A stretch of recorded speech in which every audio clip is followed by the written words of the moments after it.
Arrancar, se nos rinde. Está grabando, listo, bien. Está haciendo hambre. Listo, entonces el día de hoy y la próxima semana y la siguiente vamos a tocar el tema de los metales de transición en esencia. Y sobre todo algo de gran importancia que se llaman los compuestos de coordinación. Entonces, cuando terminemos de hablar de esto, hablaremos un poco de la organometálica también, que podríamos incluirla en todo lo que son los compuestos de coordinación también. Y vamos a terminar con los lantanoides, actinoides y radioactivos, porque como se han dado cuenta, hay una gran cantidad de elementos radioactivos que tienen aplicación en medicina, ¿cierto? Sobre todo en la hora de hacer imágenes en medicina nuclear, pero algunos también en los tratamientos. Entonces, para los metales de transición, yo en el aula virtual, aquí no lo voy a reproducir, en el aula virtual les voy a dejar este videito, igual estas diapositivas también se las voy a compartir después, para que vean la entrevista a este señor francés, Gilles Gasser, que habla sobre la importancia de los compuestos metálicos, los organometálicos, compuestos de coordinación en medicina. Dura alrededor de 8 o 9 minutos, bastante claro con el mensaje y es por lo menos para que se den cuenta que esta vaina sí es supremamente importante. Sobre todo las aplicaciones farmacéuticas que tienen los compuestos formados por metales de transición, ¿vale? Sobre todo organometálicos, ¿no? Esa mezcla después. Aquí esta es una imagen que siempre me gusta compartir al momento de empezar este tema y para todos los que nos gusta el universo Marvel, las películas de Avengers, las gemas del infinito las podríamos representar con diferentes compuestos inorgánicos. Recuerden que los compuestos inorgánicos son sólidos a temperatura ambiente, están en los minerales, ¿cierto? Entonces, de alguna manera podríamos relacionarlos.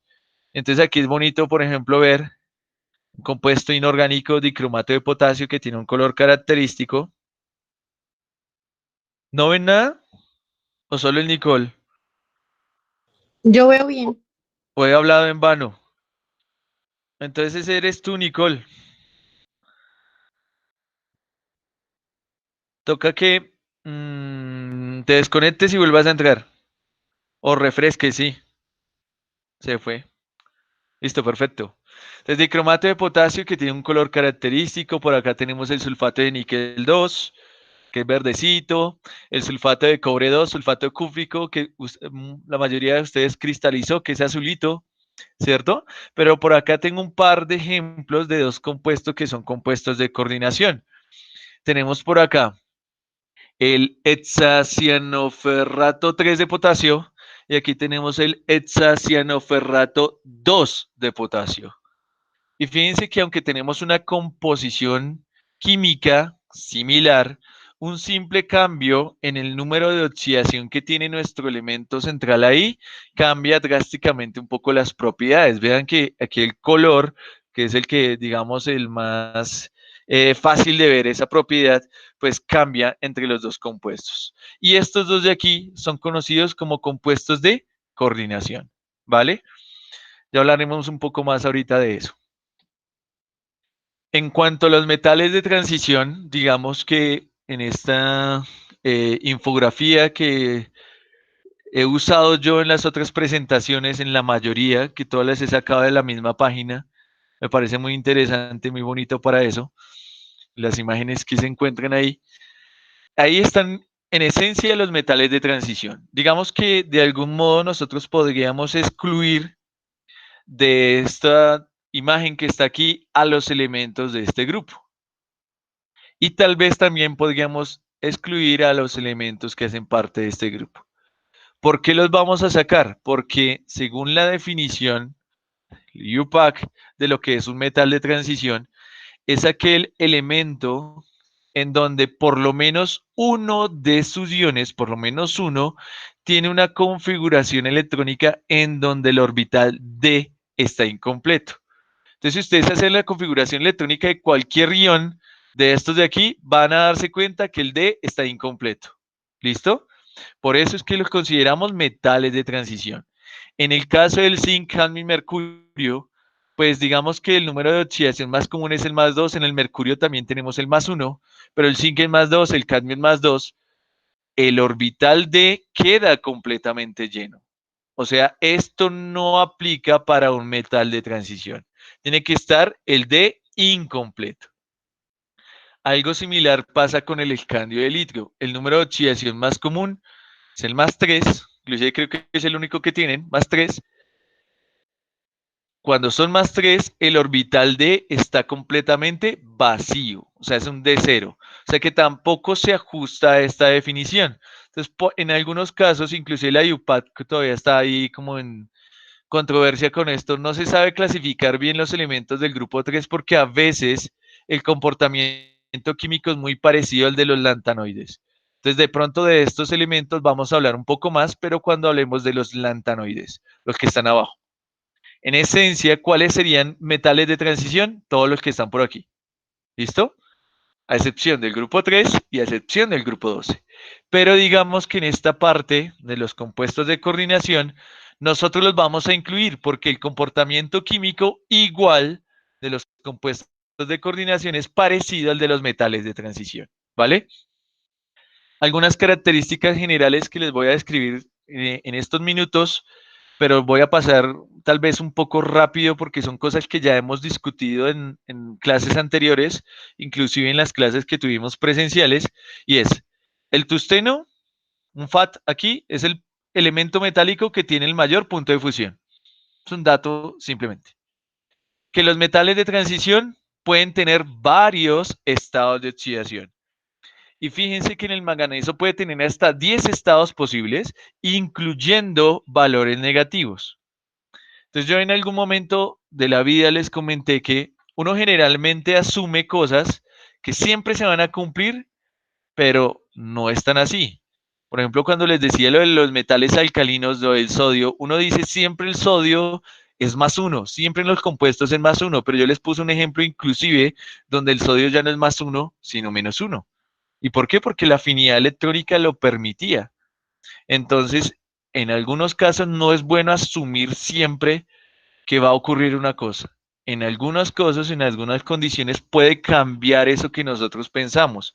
Así como les decía en el cloro también que los números de oxidación son impares, más uno, más 3, más 5, más 7, ¿cierto? Pero teníamos el dióxido de cloro, que es el que se utilizaba para el tratamiento de agua, ¿cierto? El oxidante para el tratamiento de agua puede tener número de oxidación más 4. Entonces nosotros podemos asumir cosas, pero a veces esas cosas nos pueden fallar, por decirlo de alguna manera.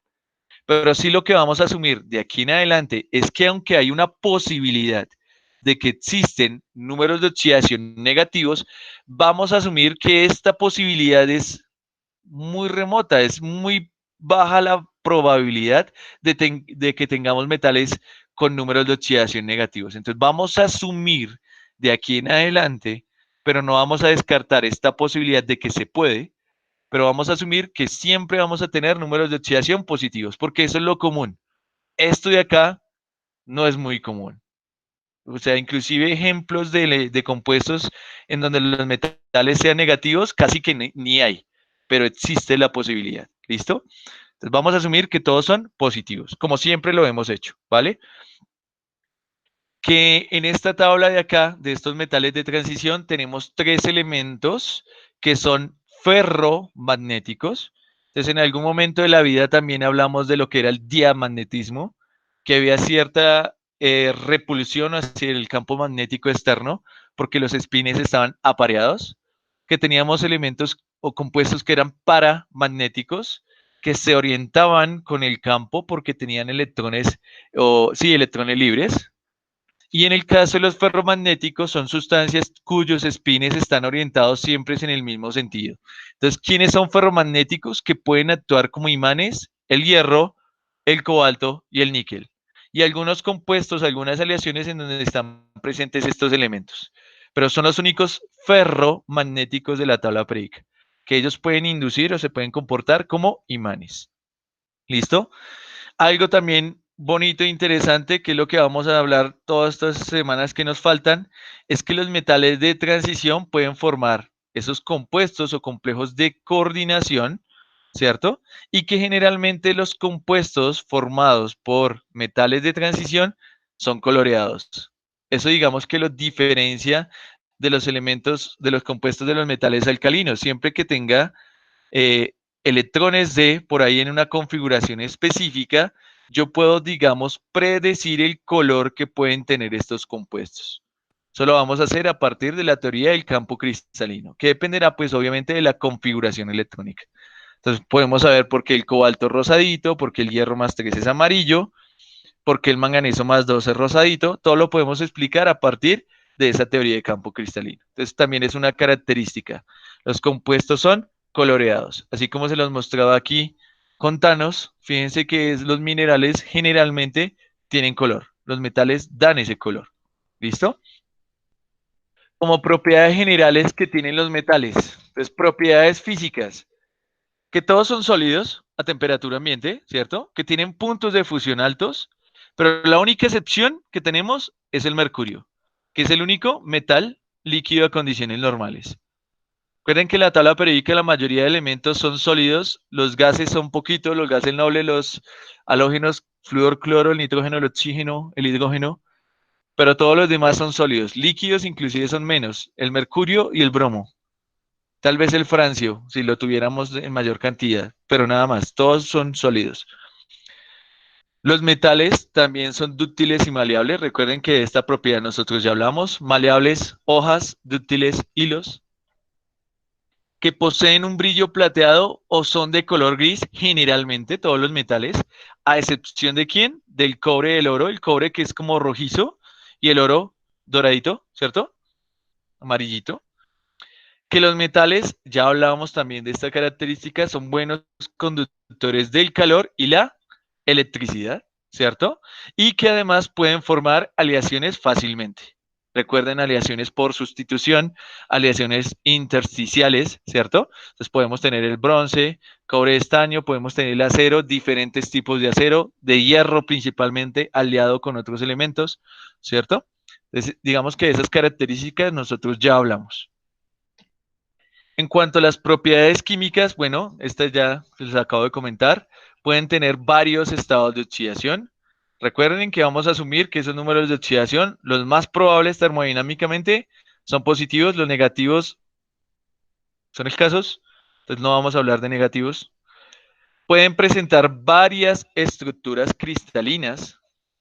Entonces, cuando nosotros hablamos del enlace metálico, hablábamos de que podríamos tener cuatro estructuras diferentes.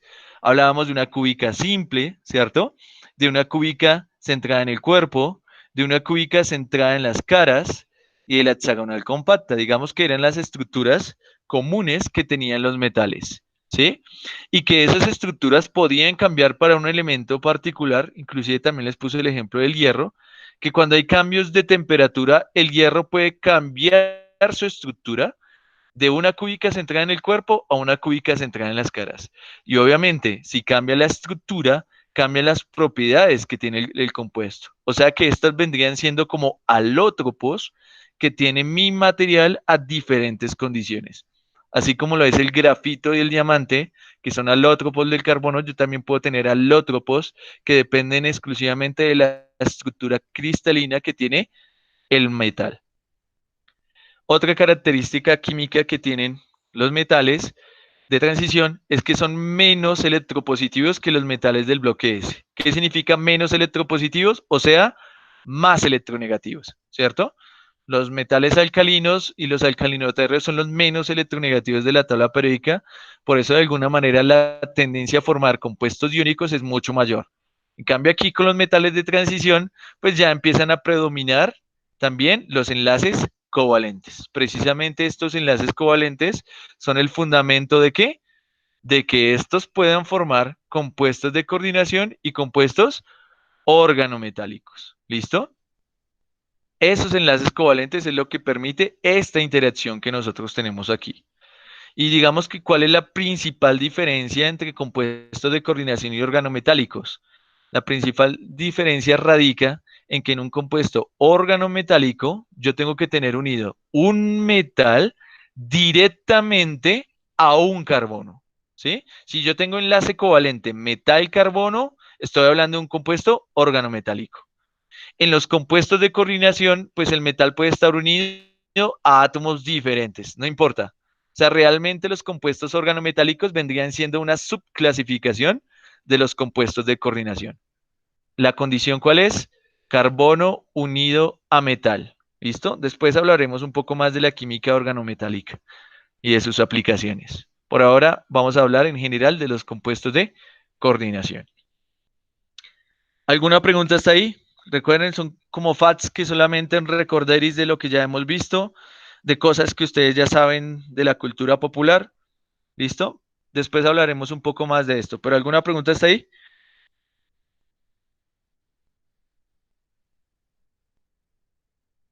Bueno, yo voy a tomar su No, señor. silencio. Voy a tomar su silencio. Bueno, gracias, Michi. Su silencio como que no. ¿Listo? Esta es una tablita de los números de oxidación.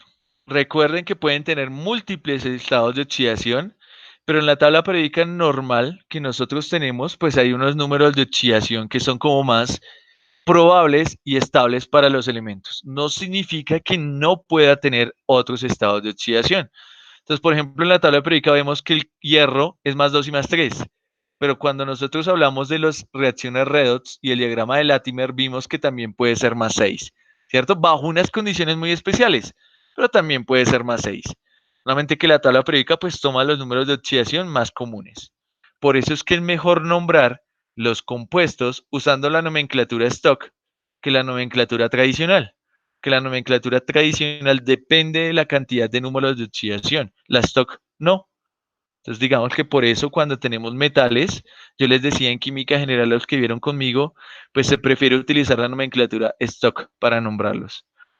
Por ejemplo, la plata trabaja con número de oxidación más uno y generalmente decimos que siempre es más uno, ¿sí? Pero también tiene la posibilidad de tener número de oxidación 2 y 3 bajo ciertas condiciones. Pero la más común y la única que encontramos en la tabla a veces es más uno. Para que nos demos cuenta que inclusive podemos tener números de oxidación supremamente grandes como más 8. Inclusive aquí el osmio ya es una noticia vieja, pero aquí en la tabla no está. Se han encontrado compuestos donde trabaja con número de oxidación más 10. Y uno dice, ¿what? Pero sí, se puede. Solamente que hay unos más estables que otros. Entonces, por ejemplo, esta tablita resalta en azul los números de oxidación como más comunes y estables para los diferentes metales de transición. ¿Listo?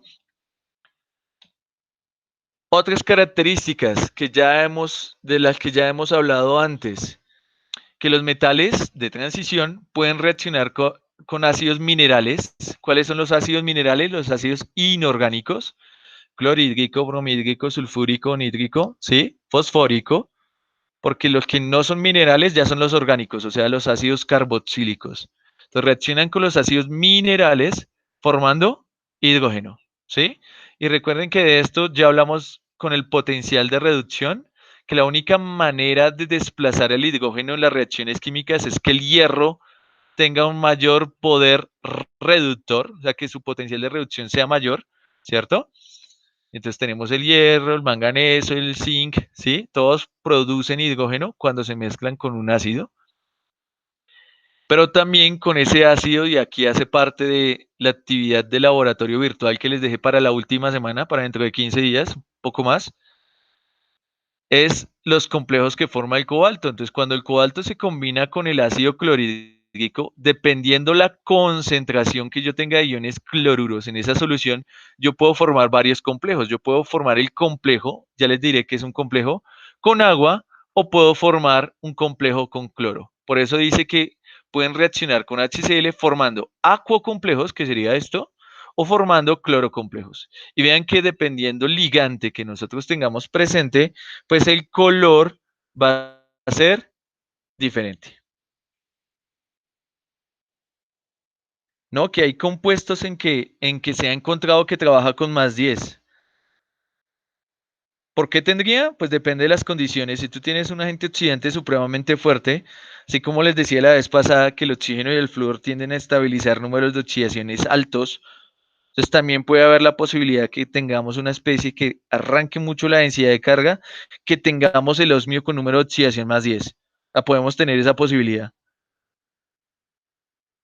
No te digo que sea lo común, solamente te digo que es posible. ¿Sí?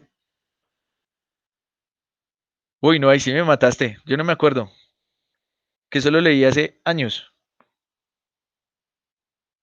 Ahí sí no te acuerdo, pero para el lunes te tengo la respuesta. La voy a buscar y te respondo. Este momento me corchas porque no me acuerdo. ¿Con cuál era que teníamos más 10? Pero lo voy a buscar. I promise.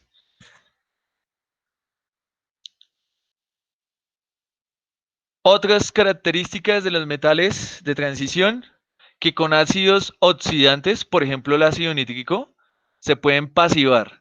Recuerden que este término ya lo hemos usado, por ejemplo, en el caso de las latas de aluminio usadas en la cervecita, en la Coca-Cola, ¿cierto? Que sobre el material se forma una capa de óxido que lo que hace es protegerlo de la corrosión o de la oxidación del ambiente. Entonces eso pasa también con el acero inoxidable, que es hierro en esencia, pero que tiene parte de cromo, que está aliado con el cromo.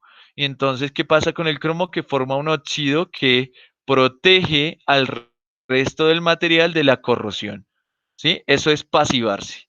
Y eso ocurre cuando hay ácidos oxidantes, como el ácido nítrico, les digo, o cuando tenemos un exceso de oxígeno también. Se pueden pasivar. ¿Listo? Pero también bajo esas condiciones pueden actuar como materiales pirofóricos. Entonces ustedes tenían razón, yo puse el hierro por allá, lo puse mal en la pregunta. Entonces todos los que tengan esa respuesta pues también se las voy a valer.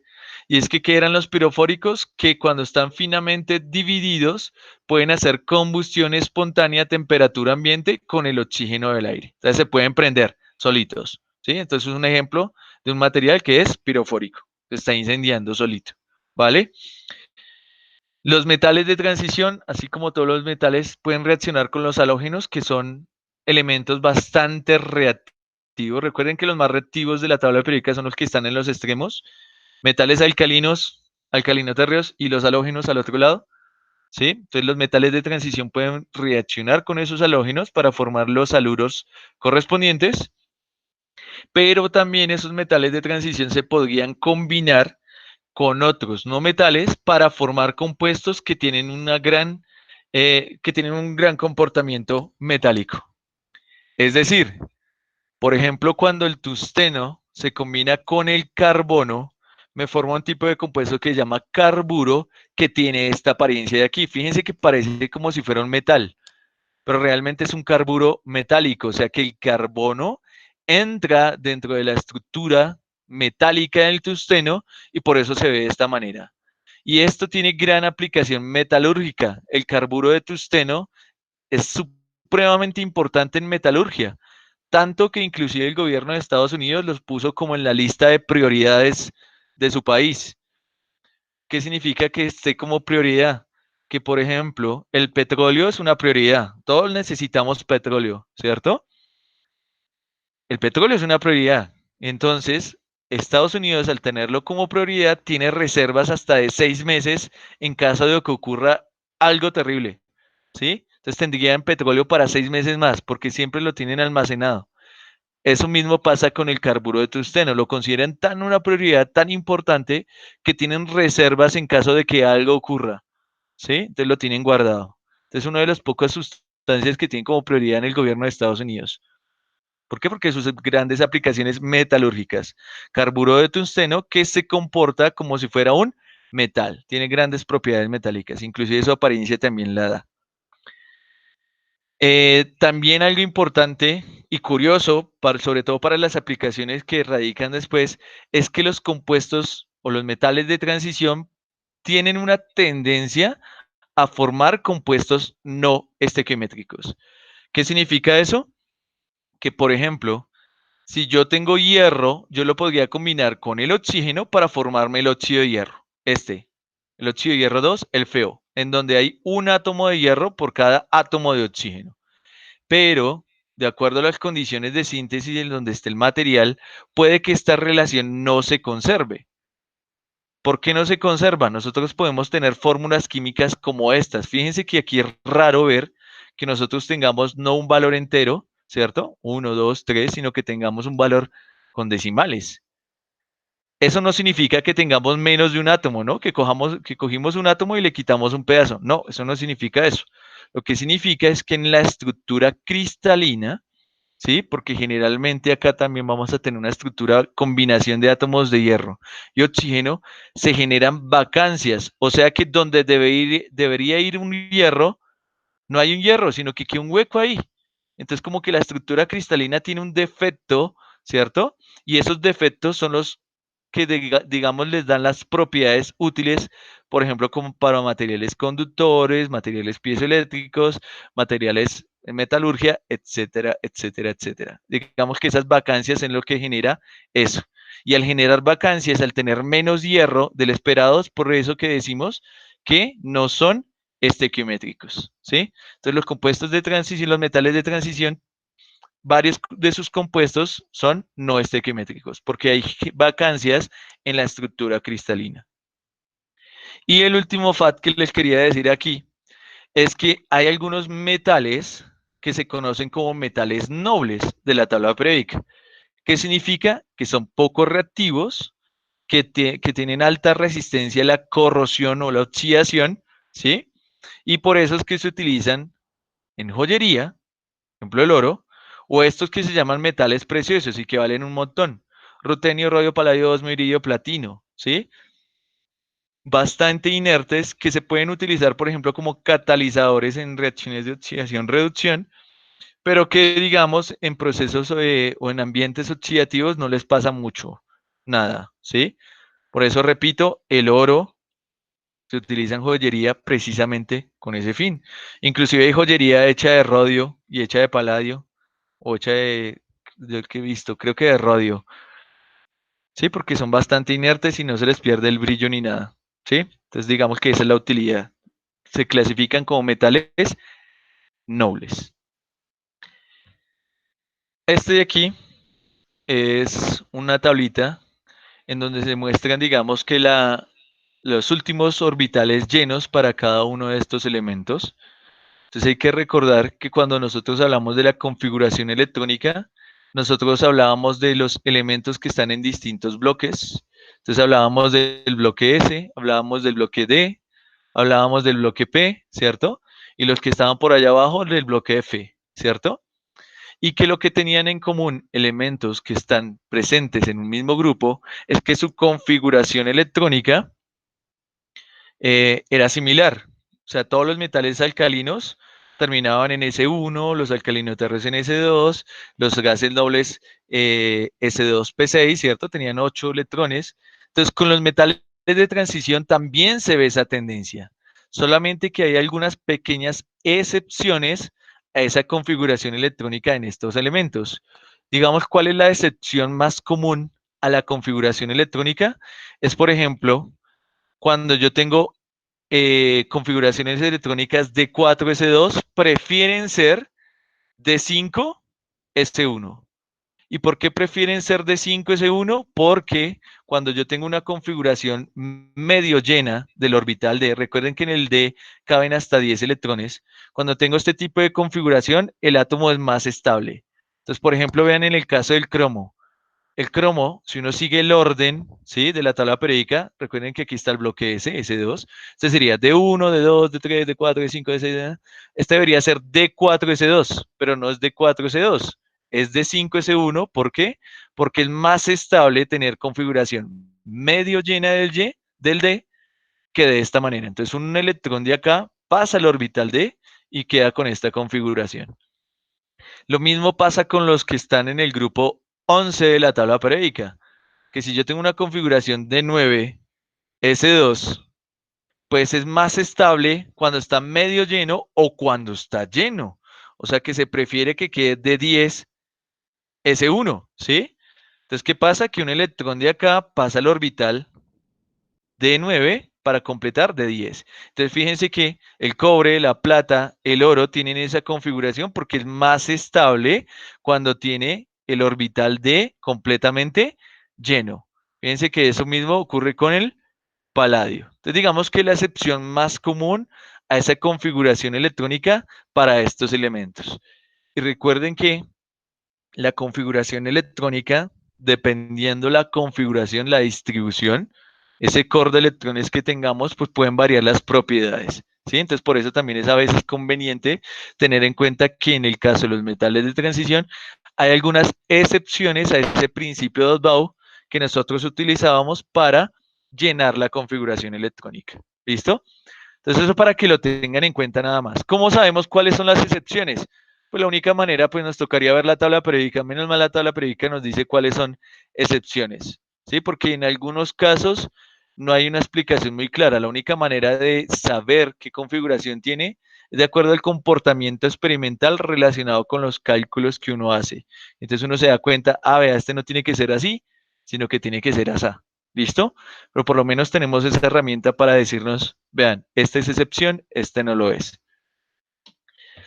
Y lo último, cuanto a las propiedades generales de los metales de transición, es algo que nosotros ya habíamos visto en algún momento también cuando hablamos de las reacciones redox, de los diagramas de Frost, que me determina de alguna manera la estabilidad que tienen los diferentes números de oxidación. Y entonces, por ejemplo, los estados de oxidación más altos de estos metales de transición se estabilizan con el ion fluoruro y con el ion óxido. Entonces, cuando yo les hablé de los metales, de los halógenos, perdón, y del grupo del 16, los anfígenos, les decía que el oxígeno y el flúor tenían una tendencia que, como su poder oxidante es alto, pues los elementos que se combinen con ellos van a tender a tener números de oxidación altos, ¿sí? Entonces, en el caso del hierro, en el caso del níquel, de esos elementos, pues es más estable cuando adquieren un número de oxidación más alto. ¿Listo? Para todos los elementos de la tabla periódica. Los estados de oxidación altos posibles para cada elemento se favorecen en medio básico. Y entonces eso también nosotros lo vimos con el diagrama de Latimer. No sé si ustedes se acordarán, las primeras clases que tuvimos virtuales, que estábamos hablando de los procesos redox. Y en ese diagrama de Latimer nosotros teníamos el hierro más 6, solamente que su potencial de reducción era supremamente grande, ¿cierto? Que tendía rápidamente a reducirse a más 3 y más 2, ¿sí? Bajo ciertas condiciones. Pero vean que es posible que cuando nosotros tenemos un ambiente básico, pues ese potencial de reducción disminuye, porque eso era lo que veíamos nosotros en ese diagrama de Latimer. Por ende, es más estable en condiciones básicas que en ácidas. Entonces, si ustedes buscan ahí en Google, los que quieran después, los diagramas de Purvé de los diferentes elementos, nos daremos cuenta que las especies oxidadas son las que son más estables en condiciones básicas y las que tienen oxígeno, mejor dicho, y las que no tienen oxígeno son las más probables en pH ácido. ¿Sí? Entonces, los números de oxidación altos posibles, o sea, cuando se combinan con el O, que es el que da esa posibilidad, se favorece en medio básico que sobre en medio ácido. ¿Listo? Básico sobre ácido. Los haluros y óxidos en los estados de oxidación bajos, o sea, cuando tengo un metal de transición con números de oxidación bajos, que pueden ser 2, 3 o más 1, ¿sí? Presentan un mayor carácter iónico. Y de esto nosotros ya hablamos inclusive antes de salir a cuarentena, y era que pues mientras más cargado esté un catión, ¿cierto? Mientras más carga positiva tenga, más pequeño será, por ende su densidad de carga va a ser mayor, por ende habrá mayor covalencia de los enlaces. Mientras menos carga tenga, pues más grande será, su densidad de carga es menor, por eso su carácter iónico va a aumentar. Entonces, por eso aquí se vean, cuando tengo números de oxidación bajos, el carácter iónico es mayor. Y si hay mayor carácter iónico, quiere decir que sus compuestos tienen mayor carácter básico. Inclusive yo les hablaba de este ejemplo del MnO2, ¿cierto? Que cuando se combina con el agua, me forma el hidróxido de manganeso, ¿cierto? ¿Por qué? Porque aquí, cuando tengo un número de oxidación bajo, pues tiene mayor carácter iónico, por ende, se comporta como una base. Pero cuando teníamos el manganeso más 7, eso lo deben tener por ahí una diapositiva lejos. cuando yo lo combino con agua, no se me forma el hidróxido, sino que se me forma el ácido. ¿Por qué? Porque bajo estas condiciones, este número de oxidación tiene mayor carácter covalente, o sea que tiene mayor carácter ácido. Entonces sus compuestos tienen ese carácter. Entonces vean, bajos números de oxidación, carácter iónico, o sea que son básicos. Altos números de oxidación tienen mayor covalencia de los enlaces, por eso tienen carácter ácido. Es algo que ya discutimos, inclusive cuando hablamos de los carácter ácido base de los elementos, que se favorece el ácido cuando mayor es el número de oxidación. Y cuando es menor, pues el carácter básico de esos elementos. ¿Listo? Y los cationes de los haluros iónicos son ácidos de Lewis débiles. O sea, que si yo tengo, por ejemplo, cloruro de hierro 3 y yo lo disuelvo en agua, entonces se acordarán que cuando yo lo disuelvo en agua, la disociación es reversible y que tenía un pK más o menos de 3,3, o sea que este de acá se comportaba como un ácido de Lewis, porque puede aceptar un par de electrones, pero sigue siendo un ácido. ¿Por qué? Porque durante el proceso liberaba iones de hidrógeno. Entonces, eso pasa con las sales de los haluros cuando tengo, por ejemplo, números de oxidación más 3, como la del hierro, se comportará como una sustancia ácida, pero ya cuando el número de oxidación es más pequeño, por ejemplo más 2, se comportan como compuestos neutros. O sea que, por ejemplo, si yo tengo cloruro de hierro 2, el cloruro de hierro 2 es una sal neutra. ¿Por qué? Porque el hierro más 2 tiene número de oxidación más 2. Pero cuando tiene número de oxidación más 3, ocurre esto. Mayor covalencia, mayor carácter ácido, entonces se comporta como un ácido de Lewis. Sí, entonces estos ya son como términos que ya hemos tocado durante toda la clase, todas las semanas, inclusive antes de salir a cuarentena, ¿cierto? Los caracteres ácidos y la covalencia que pueden tener los enlaces iónicos. Como un recorderis. Lo que me interesa a mí es lo siguiente. Ahora sí, los compuestos de coordinación. Y entonces aquí sí quiero que ustedes ahí, yo los voy leyendo en el chat, ustedes empiecen a participar. ¿Listo? Entonces la primera pregunta que les tengo es, si yo tengo este ion, porque es un ion, vean que tiene carga positiva. Si tengo este ion, ¿cuál es el número de oxidación de la plata en ese ion? ¿Qué me dirían ustedes?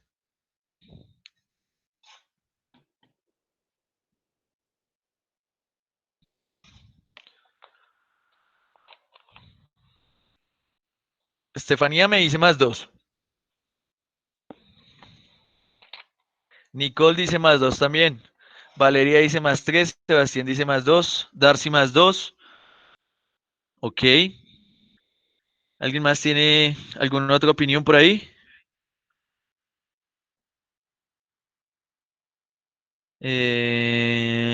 Roxana no llegó. ¿O sí está Roxana? No lo veo. Está por ahí. Luis dice más 1. Federico dice más 3. Estefanía ahora cambió, dice más 3. Qué inteligentes. ¿Está burlando? Entonces, voy a escribir aquí las opciones. Luis dice, por ejemplo, más 3. Por allá dijeron más 2. Sebastián, Darcy. Ah, Cristian dice 0. Y Federico y Estefanía dicen más 3. Pues vamos a dejar esas posibilidades por ahora, que son las que han dicho. ¿Listo? Si yo les hago la misma pregunta, ¿cuál es el número de oxidación de la plata en este ion que está acá? En este, ¿cuál sería?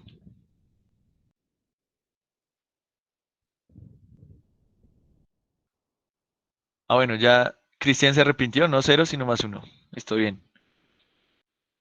Entonces aquí Cristian dice que el número de oxidación de la plata es menos 1. Nicole también. Ah, no, Nicole dice más 1, perdón. Luis también dice menos 1.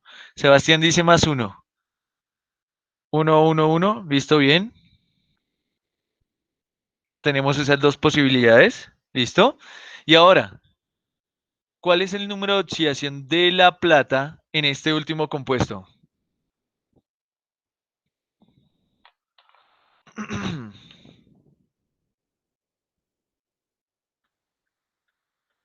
Bueno, Cristian dice 0, Luis dice 0, Sebastián, el otro Cristian, Camachito dicen más 1, Estefanía dice más 3,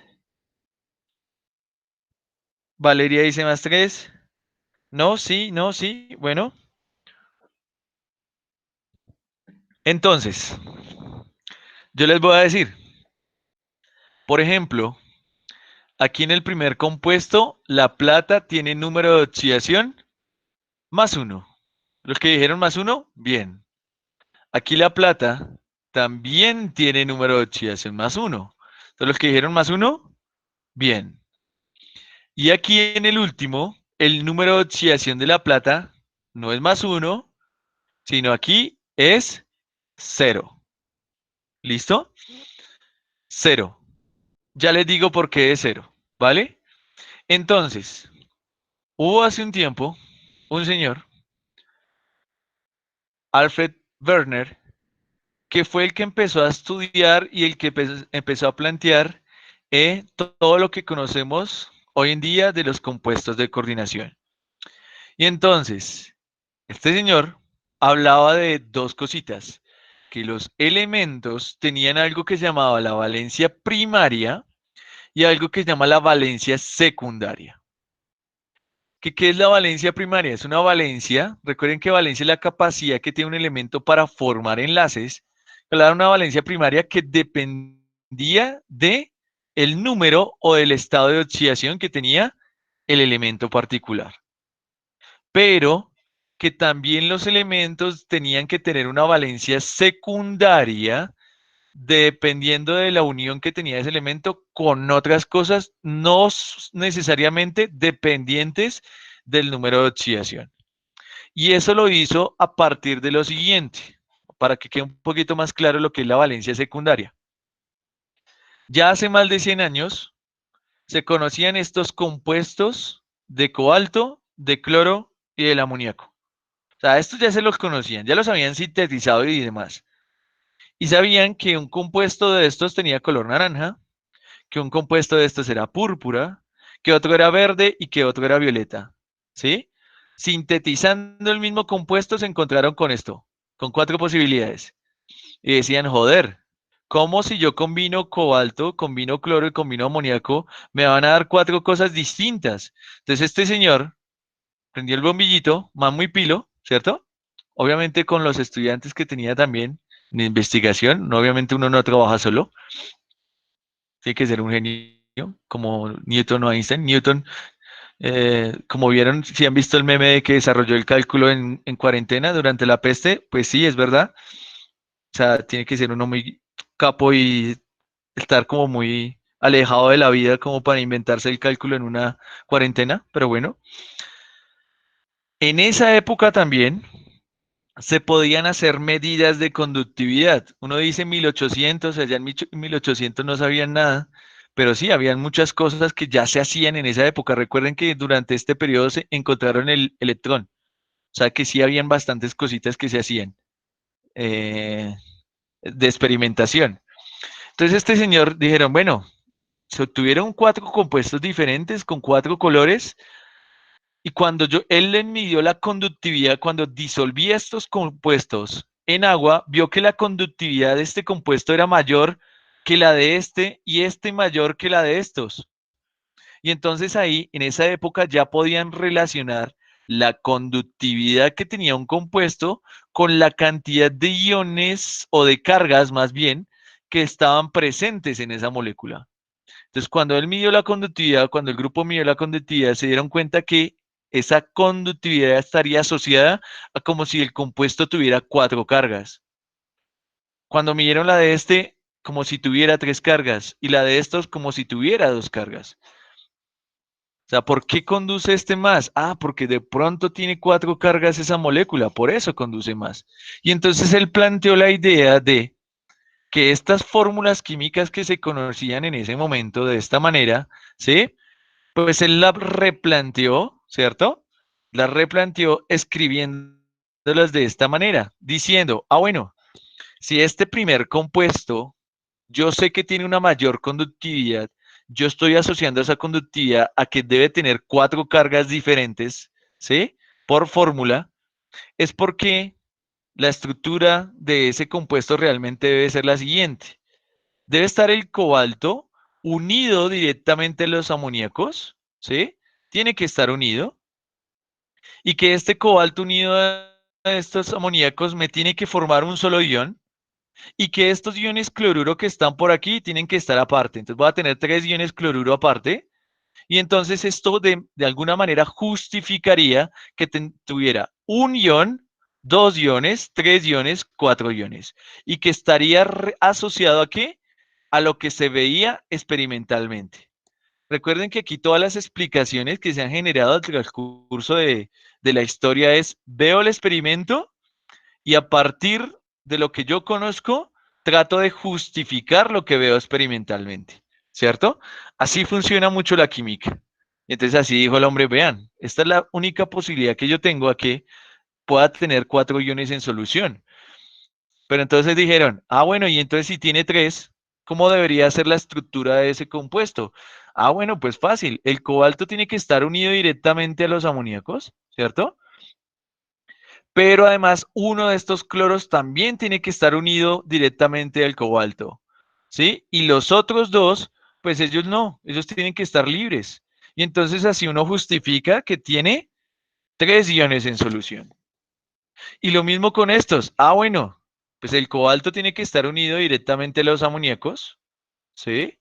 Tienen que haber 2 cloros que estén unidos también directamente a esto. Esto me va a formar un ion. Y el otro ion que tengo, el otro cloro, pues me va a formar el otro ion y así tengo los dos.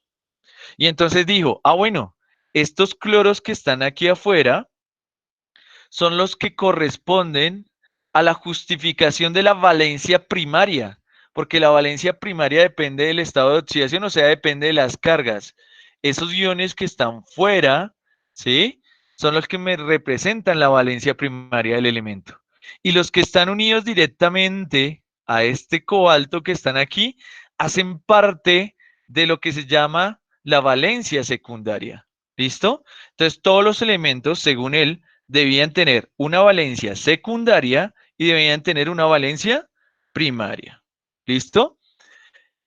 Digamos que el aporte que hizo este señor al estudio de este tipo de compuestos es tan importante o fue tan importante que inclusive esta idea que estaba planteando el hombre fue 20 años antes de lo que planteó el señor Luis. Recuerden que Luis, el de las estructuras de Luis, fue el que empezó con el concepto de enlace y el enlace covalente de compartir electrones y demás.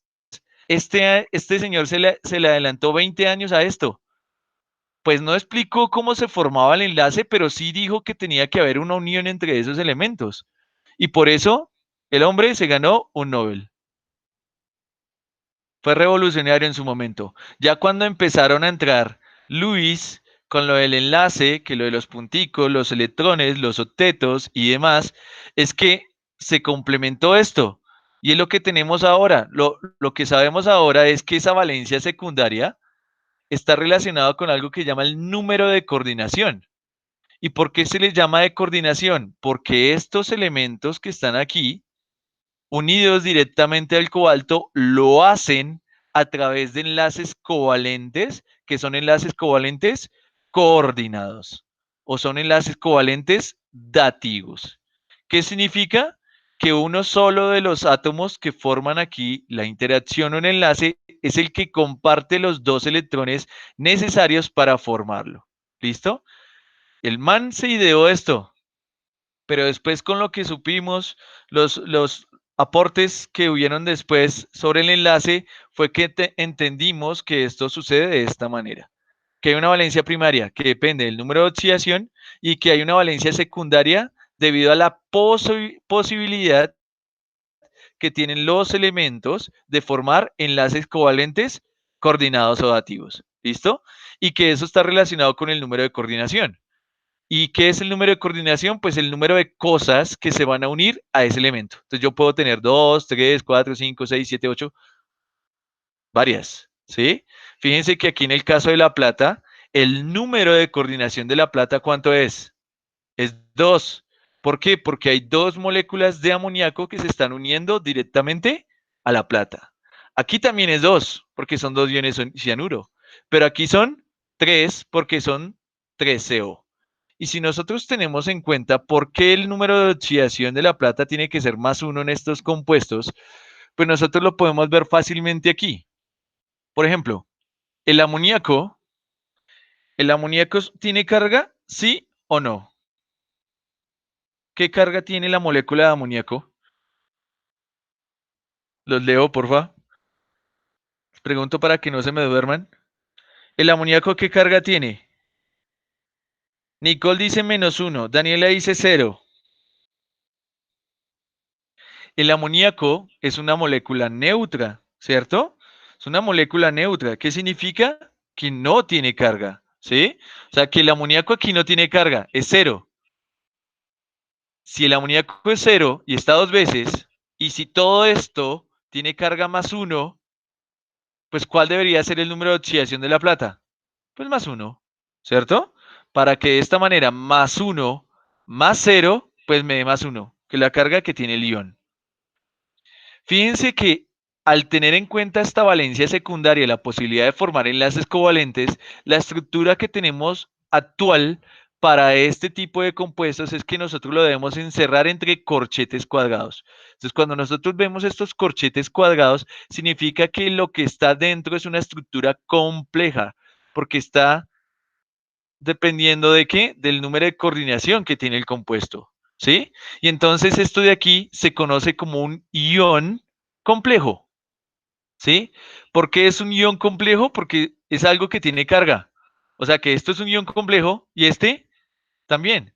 ¿Y por qué sé que es complejo? Porque sé que lo que está dentro del corchete cuadrado está unido por enlaces covalentes. Esa es la representación que tenemos actual. Entonces vean que esto también sería un ion complejo, esto también sería un ion complejo. ¿Listo? Cuando esto no tiene carga, simplemente le decimos que es un compuesto de coordinación. Pues es exactamente lo mismo, ¿no? El ion complejo también es un compuesto de coordinación. Solamente que para diferenciarlos, compuesto de coordinación tendrá carga cero. El ion complejo puede tener carga o positiva o carga negativa. ¿Listo? Entonces, en el caso del segundo compuesto, acá, borrar esta joda de aquí. El ion cianuro, que está aquí.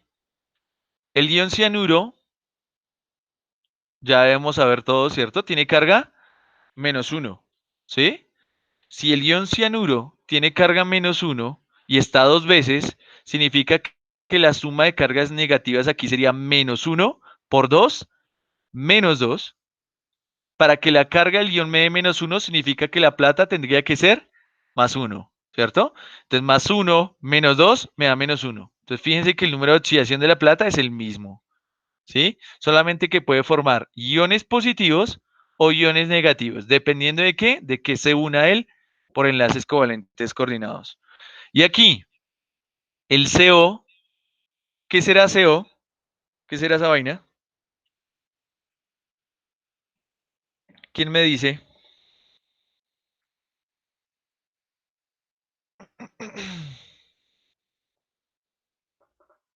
¿Cobalto? No,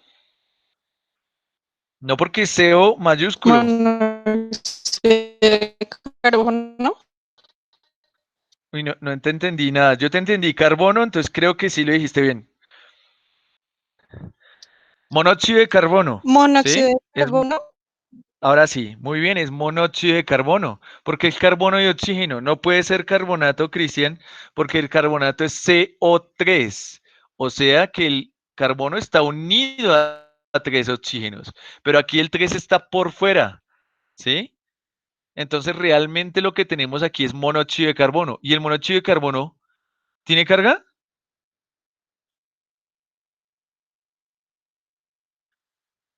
Es como el amoníaco, ¿sí o no? El amoníaco es neutro. El monóxido de carbono, ¿cómo es? También neutro. O sea que si el CO tiene carga cero, todo esto no tiene carga, significa que la plata también está trabajando con número de oxidación cero, ¿sí? Pero entonces, para tener en cuenta, todo lo que esté encerrado entre corchetes cuadrados corresponde a algo que llama la esfera de coordinación. ¿sí? ¿Asociado con qué? Con la valencia secundaria que tiene un elemento. Esa valencia secundaria puede ser 2, 3, 4, 5, 6, que sea, ¿sí? ¿Cuál es la valencia primaria? La valencia primaria es lo que está asociado aquí al estado de oxidación, o sea, las cargas, a que haya un balance de cargas entre el elemento que está formando ese compuesto. ¿Listo? Entonces, en este caso, en los que les decía hace un ratico de los ejemplos, pues esto de acá me justifica la valencia secundaria. Los cloros que están afuera, que no hacen parte de la esfera de coordinación, me justifican la valencia primaria. ¿Y cuál es la idea? Que la suma de cargas aquí, en este compuesto, me tiene que dar cero. Entonces es como si fuera un compuesto iónico normal, ¿sí? Como si fuera una sal. ¿Y qué es? Pues es que son sales. Solamente que los iones que hacen parte de esa sal son iones complejos, que también están formando enlaces covalentes coordinados con algo que se llaman los ligantes. O sea, todo lo que está dentro de ese corchete cuadrado se conoce como un ligante, ¿vale? Y el número de ligantes, pues me determina el número de coordinación que tiene un compuesto, ¿vale?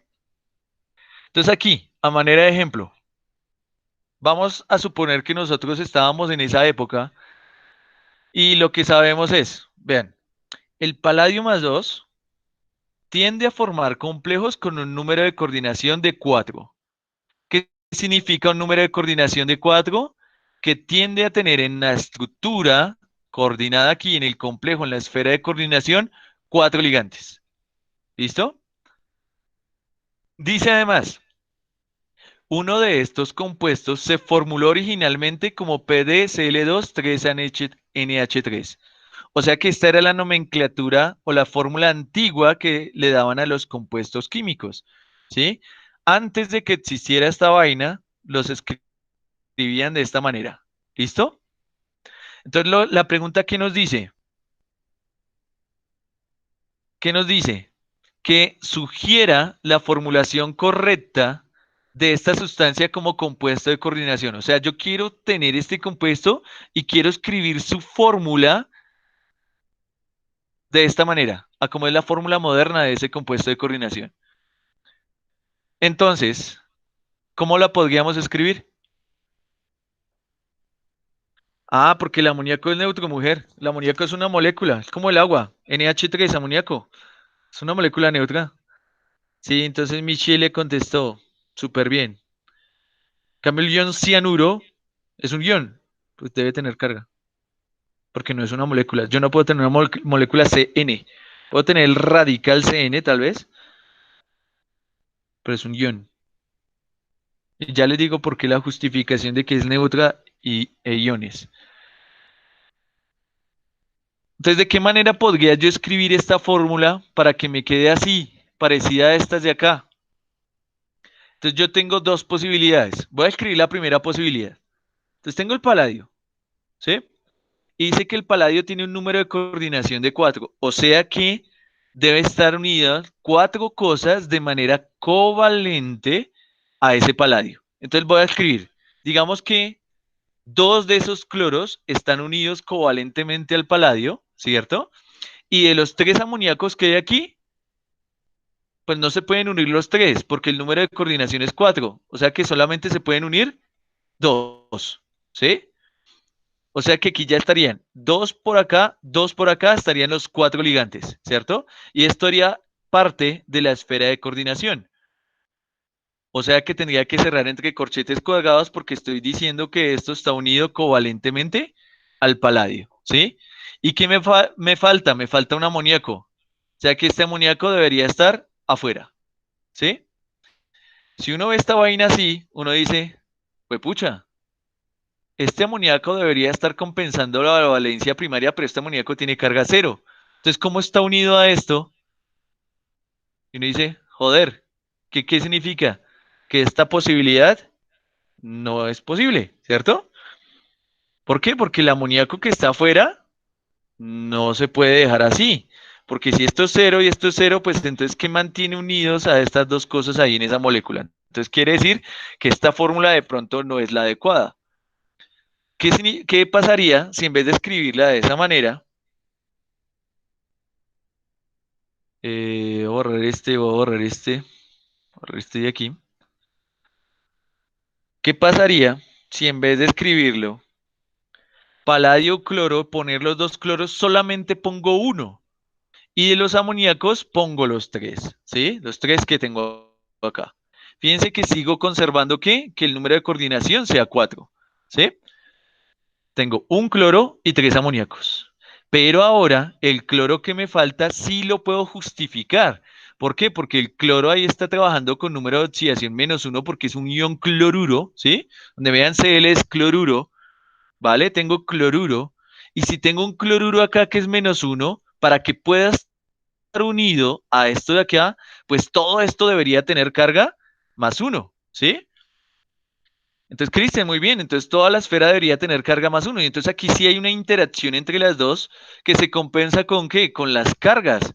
Entonces, aquí sí tendrían compuesto iónico. En el caso del amoníaco, pues no, porque el amoníaco tenía carga 0. Entonces, es difícil la interacción.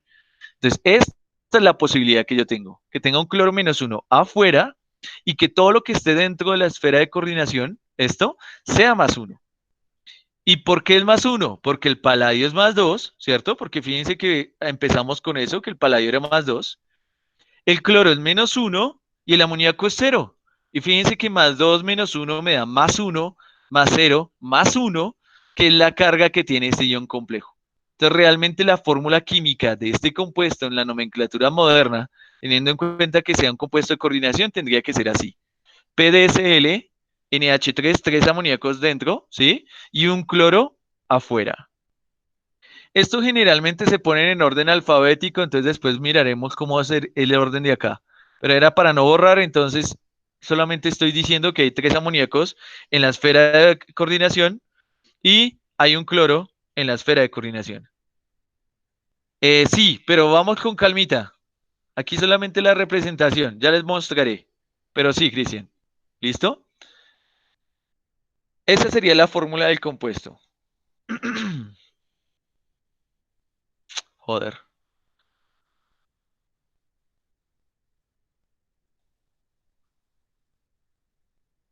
lo quiero borrar todavía. Ahora, vamos a suponer, ya tenemos la fórmula química del compuesto. Entonces ya resolvimos la pregunta A. Sugiere la formulación correcta de esta sustancia como compuesto de coordinación. O sea que el cloro es el que debe estar afuera y no el amoníaco. ¿Listo? Luego dice, suponga que se trata con un exceso de nitrato de plata acuoso. O sea, digamos que ustedes disuelven este compuesto de coordinación en agua y que luego ustedes le agregan solución de nitrato de plata. ¿Sí? La pregunta es, ¿cuántos moles de cloruro de plata se forman? Entonces, fíjense que nosotros lo hicimos en la primera práctica de laboratorio y es que si nosotros tenemos plata +1, ¿sí? Y esa plata +1 se combina con el ion cloruro, si ellos se encuentran, se precipitan. Y hay un precipitado famoso que ustedes ya todos conocen, que es el cloruro de plata, que es blanquito, pero es un precipitado sólido, ¿cierto? Precipitado sólido. Bueno, tiene que ser sólido por si no, no sería un precipitado. Es un precipitado, ya. Muy insoluble, que tiene una constante inclusive de producto de solubilidad, si la memoria no me falla, dice como 10 a la -10, algo así. O sea, muy pequeñita, muy insoluble. Entonces, cuando nosotros le agregamos esta vaina, pues claro, la plata está ahí, aquí hay iones cloruro, entonces la plata va a reaccionar con esos iones cloruro. ¿Listo? Pero fíjense que aquí hay un ion cloruro y aquí hay otro ion cloruro, ¿vale? Cuando yo hago este tipo de reacciones, solamente pueden hacerlo los cloros que no están dentro de la esfera de coordinación.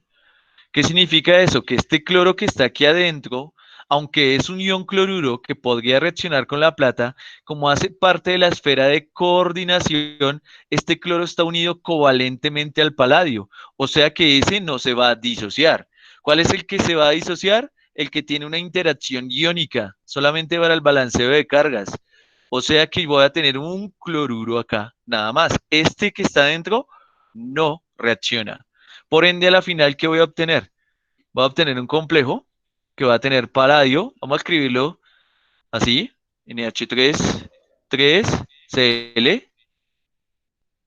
¿Y qué pasa? Aquí ocurre una reacción de metátesis o de doble intercambio o de doble sustitución, de esas que ustedes vieron en química general. Se acordarán los que estaban conmigo que eso lo vimos, en donde si tengo un ion positivo y un ion positivo, ion negativo, aquí hay una fiesta swinger, intercambio de parejas, ¿cierto? Entonces este más se va con el nitrato, o sea que ahora el que va a compensar la carga es el ion nitrato, sino ya no el ion cloruro. Entonces vean, tengo mi ion positivo, mi ion negativo. Y la plata se va con el cloro y me va a formar cloruro de plata. Y entonces la pregunta es, ¿cuántos moles se pueden formar? Solamente se puede formar lo que dice Cristian.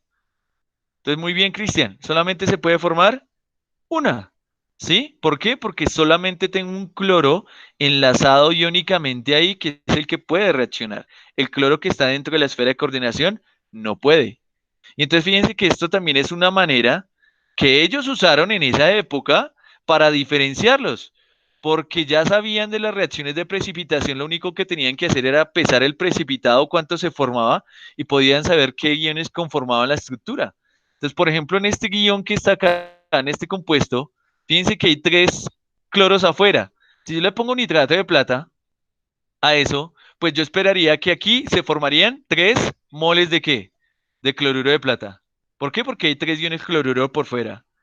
Pero en cambio como tengo un cloro que hace parte de la esfera de coordinación, pues ya no se forman 3, sino que se forman ¿cuántos moles de cloruro de plata? 2. Y esto también lo hicieron en esa época. Miraban la cantidad de producto que se podía formar y de esa manera podían saber qué hacía parte y qué no hacía parte de esa estructura. Y entonces en este caso, ¿cuántos moles se pueden formar de cloruro de plata? 1, porque es la cantidad de cloros que están fuera de la esfera de coordinación. ¿Listo? Entonces eso también para que lo tengan en cuenta. Lo que está dentro acá, si yo le pongo un reactivo de este tipo, no reacciona, solamente reacciona lo que está fuera de la esfera de coordinación. Entonces recuerden, esta esfera de coordinación puede ser neutra, entonces decimos que es un compuesto de coordinación pues normal, pero puede ser un ion positivo o puede ser un ion negativo. En este caso reciben el nombre de iones complejos. Y como están unidos por enlaces covalentes, recuerdan que cuando nosotros hablamos de este tipo de enlaces, hablábamos de la geometría, que tienen geometrías. O sea que estos iones complejos también tienen diferentes formas. Vean, dependiendo de qué, pues del tipo de ligantes que hayan y de la cantidad de ligantes que hayan. ¿Sí? Eso lo veremos la geometría más tardecito. Pero entonces, ¿alguna pregunta hasta ahí? O más o menos. Vean, ahí la reacción. Ahí la tengo más bonita para que la tengan después para cuando estudien. Señora. No, que vamos bien. Vamos Ah, bien. bueno, gracias, Michi. Listo. Tengo una pregunta, profe. Señora, Alejandra. ¿Cada elemento tiene su propio número de coordinación o tú, para un ejemplo, nos das un número de coordinación X? Ah, no, ya te digo, ya te digo. Ya te respondo la pregunta con lo que voy a decir más adelante. ¿Listo? Está bien.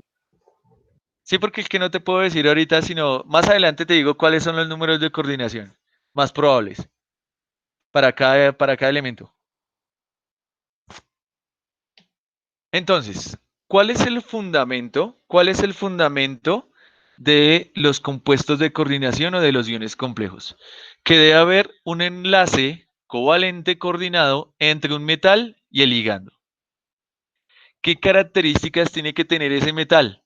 Ese metal se debe comportar sí o sí como un ácido de Lewis, que significa que él puede aceptar un par de protones. ¿Sí? Y entonces la única manera de que los pueda aceptar es que la plata debe tener, o bueno, en este caso, o el metal, debe tener número de oxidación 0 o tiene que tener número de oxidación positivo. ¿Sí? Eso de que sea negativo, pues como es tan escaso, tan poco probable, pues aquí no nos sirve. Y si fuera negativo, pues no sería un ácido de Lewis. ¿Sí? Entonces tiene que tener estas posibilidades. Entonces fíjense que en el caso de la plata que hicimos antes acá, teníamos plata o número de oxidación 0 o número de oxidación +1, ¿cierto? Para que se pueda comportar como un ácido de Lewis. y lo que se una covalentemente a ese metal se debe comportar como una base de Lewis. ¿Qué significa? Que debe tener ese par libre de electrones aquí que pueda ser capaz de compartir. ¿Listo? Y entonces, esto que se une al metal, nosotros le vamos a decir que se llama un ligante, ¿sí? O ligando. Es un ligante. ¿Qué características debe tener? Debe ser una molécula neutra que tenga pares libres, ¿sí? Ejemplo amoníaco, ejemplo agua, ¿sí? Tienen pares libres, pero son moléculas neutras, o sea que pueden funcionar como ligantes, o tienen que ser aniones, ¿sí? Porque los aniones también tienen pares libres, tienen carga negativa. Un ligante no puede ser un catión. Un catión no es un ligante. ¿Por qué? Porque tiene densidad de carga positiva, o sea que no tiene pares libres por ahí disponibles para formar el enlace. Entonces los cationes no. Siempre el ligante, que será la base de Lewis, tiene que ser o una molécula neutra o un anión. Entonces fíjense que en el caso anterior teníamos el ion cianuro o teníamos el ion cloruro. Tienen que ser aniones, ¿listo? Con carga negativa.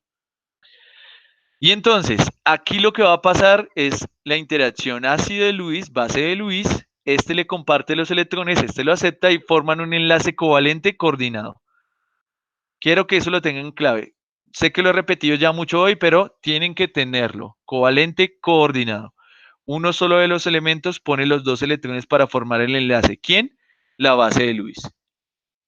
Y de acuerdo a esa unión que voy a tener aquí, pues el comportamiento químico del metal cambia drásticamente, ¿sí?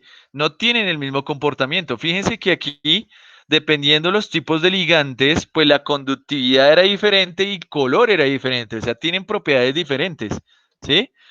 Entonces, si yo, por ejemplo, comparo la plata solita, acá, con la plata con un ligante, por ejemplo, ¿sí? Entonces, digamos que la plata más uno en solución acuosa, bueno, realmente cuando uno pone plata más uno en solución acuosa, es porque los ligantes que están asociados al metal son moléculas de agua. ¿Por qué? Porque ahí hay interacciones ion-dipolo, acuérdense ahí, ¿cierto?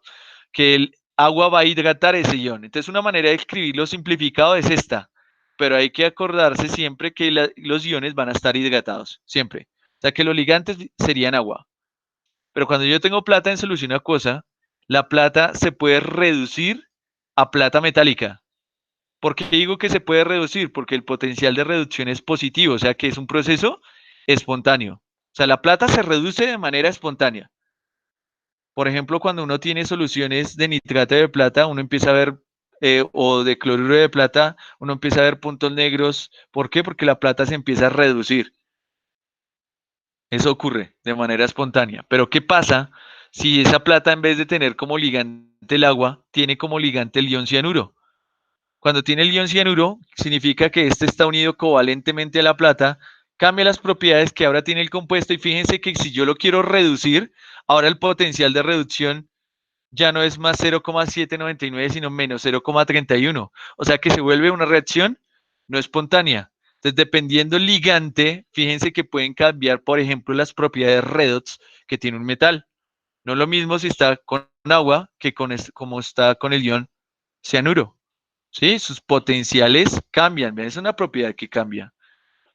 También lo vemos, por ejemplo, en el experimento que hicimos en la primera práctica de laboratorio, y era que nosotros teníamos, ya no me acuerdo si era cloruro de hierro o nitrato de hierro 3, no me acuerdo.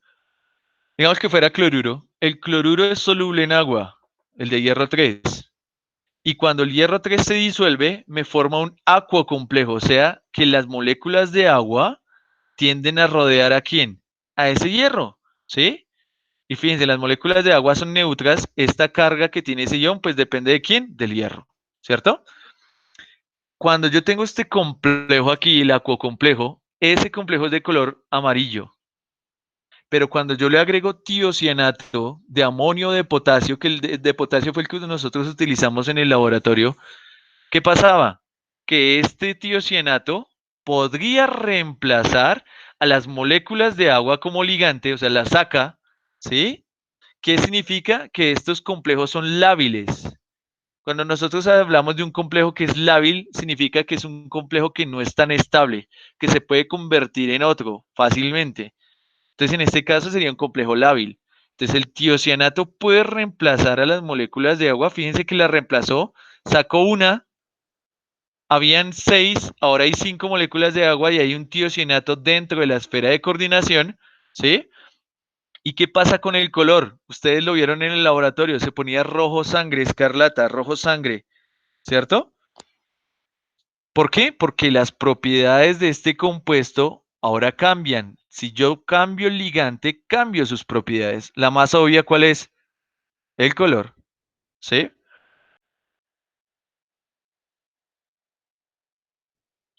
Camachito, debe ser problema. ¿Dónde está escuchando la clase? ¿En el celular o en el computador?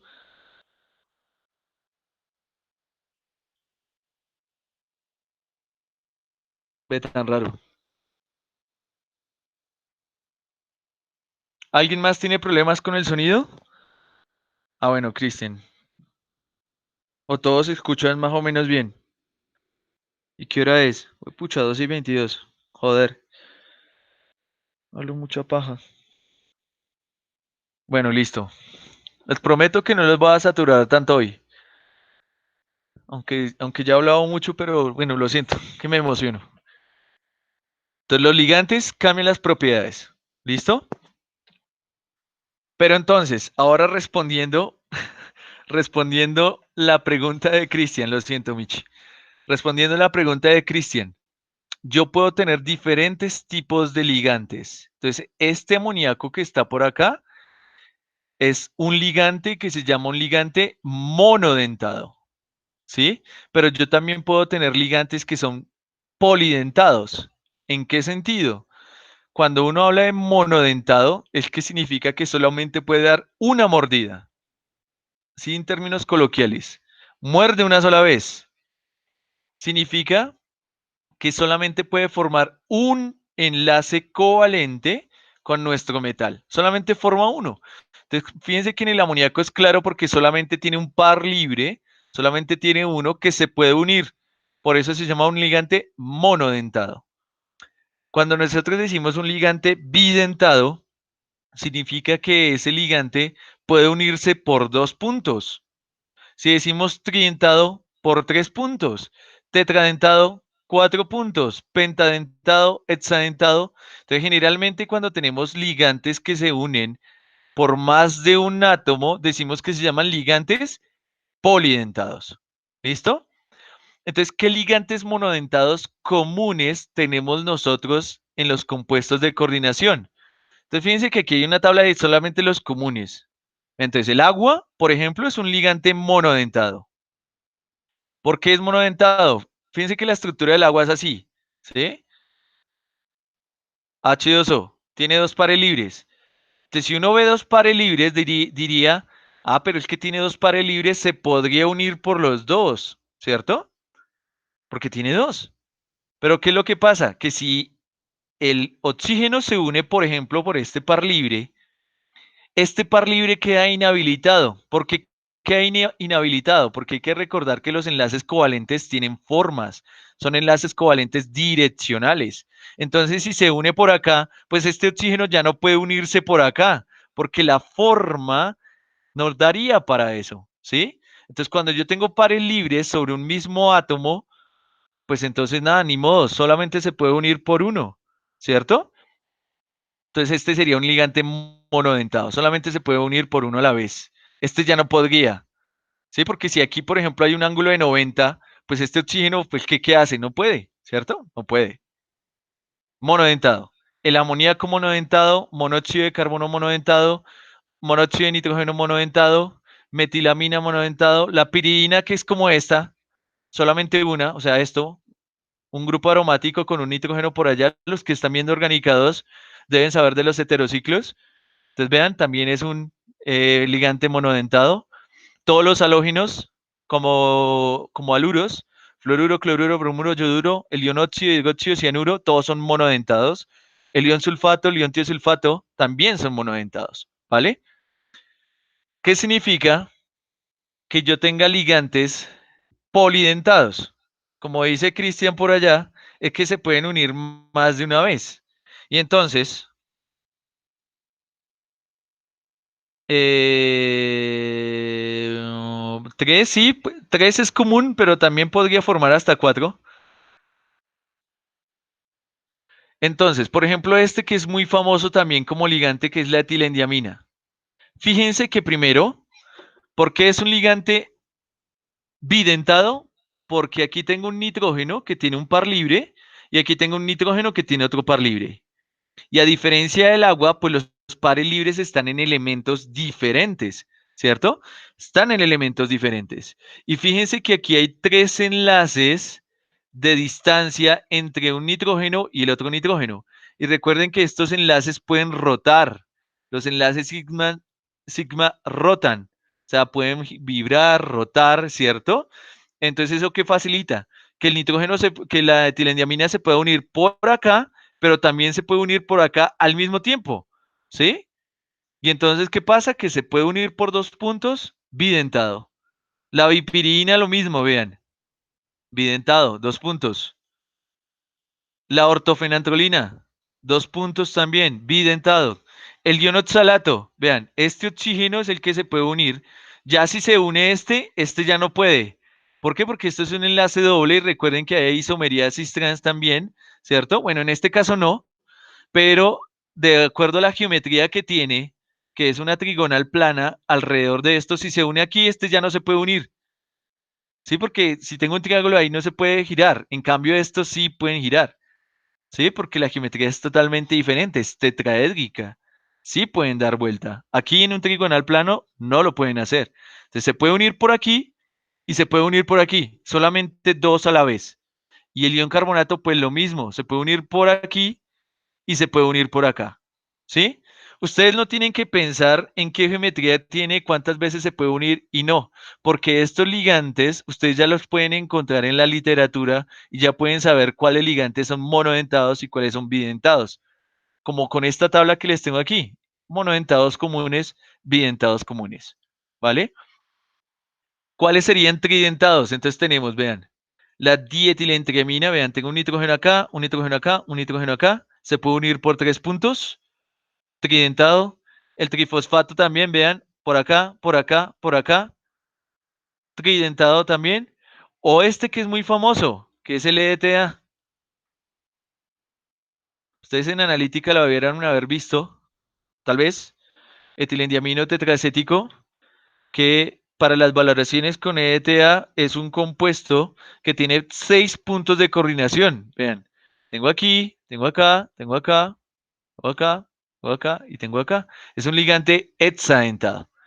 Entonces, todos estos ligantes que pueden formar más de una interacción con el metal, o sea, los bidentados, tridentados, tetradentados en adelante, se llaman ligandos quelato.